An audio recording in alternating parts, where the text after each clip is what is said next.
All right, today's gospel reading is from Matthew chapter 5, verses 27 to 32, and I'll be doing a reading out of the Orthodox Study Bible. You have heard it, that it was said to those of old, "You shall not commit adultery." But I say to you that whoever looks at a woman to lust for her has already committed adultery with her in his heart. If your right eye causes you to sin, pluck it out and cast it from you. For it is more profitable for you that one of your members perish than for your whole body to be cast into hell. And if your right hand causes you to sin, cut it off and cast it from you. For it is more profitable for you that one of your members perish than for your whole body to be cast into hell.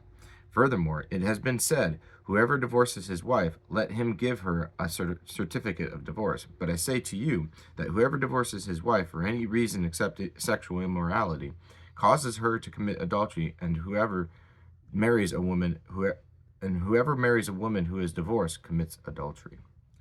Some explanation here, verses 27 and 28. The issue here is not that the God-given mutual attraction of men and women, but the selfish promptings of lust. Sin does not come out of nature, but out of the distortion of nature for self-indulgence. Thoughts that enter the mind involuntarily are not sins, but temptations. They become sins only when they are held and entertained. In verse 29, this imagery is not to be taken literally, but refers to the decisive action to avoid sin and to continue in purity.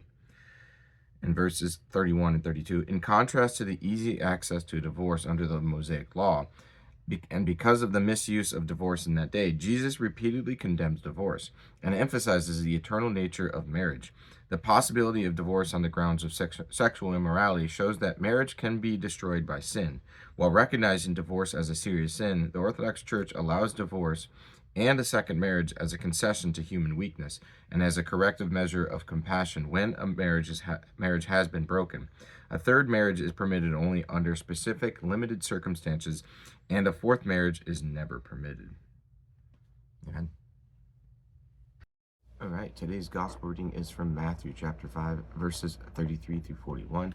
I'll be doing a reading out of the Orthodox Study Bible. Again, you have heard that it was said to those of old, "You shall not swear falsely, but shall perform your oaths to the Lord." But I say to you, do not swear at all, neither by heaven, for it is God's throne, nor by earth, for it is his footstool, nor by Jerusalem, for it is the city of the great King.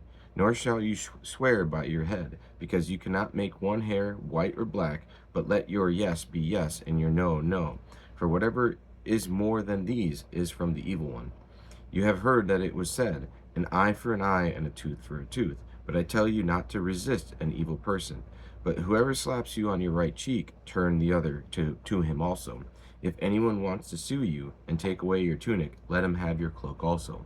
And whoever compels you to go 1 mile, go with him 2. Some explanation here.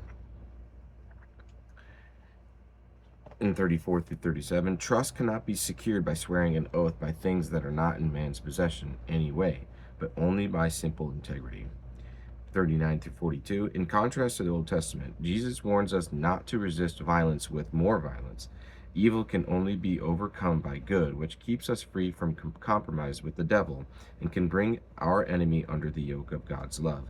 A saint of the desert once found his hut being looted of its paltry possessions, and he knelt in the corner praying for the bandits. When they left, the monk realized they had not taken his walking stick. This monk pursued them for many days until he was able to give them the stick as well. Seeing his humility, the bandits returned everything to him and were converted to Jesus Christ.